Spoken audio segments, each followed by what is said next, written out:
H.G. Wells, The Crystal Egg, narrated by Alix Martin.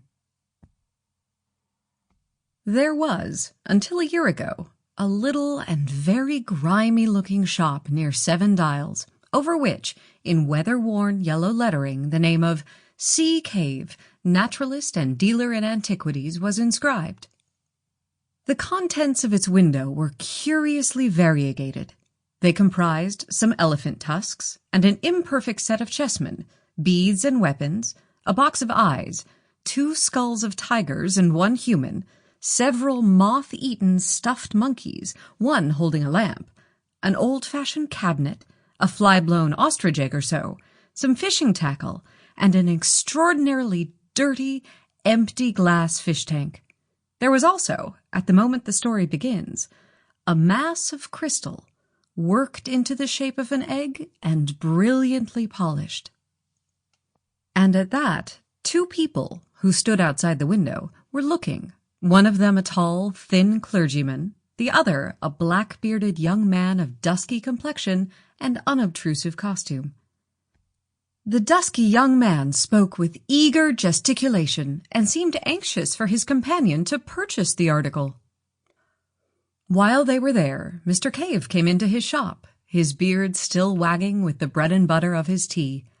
When he saw these men, and the object of their regard, his countenance fell. He glanced guiltily over his shoulder and softly shut the door. He was a little old man, with pale face and peculiar watery blue eyes.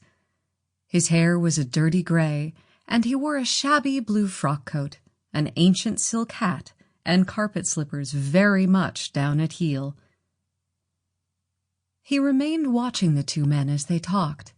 The clergyman went deep into his trouser pocket, examined a handful of money, and showed his teeth in an agreeable smile.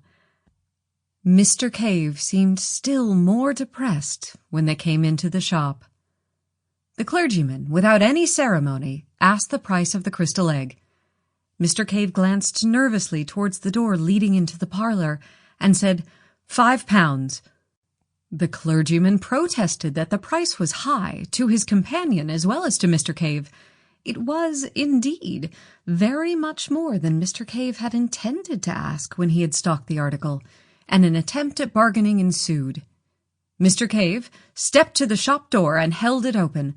£5 is my price, he said, as though he wished to save himself the trouble of unprofitable discussion. As he did so, the upper portion of a woman's face appeared. Sample complete. Ready to continue?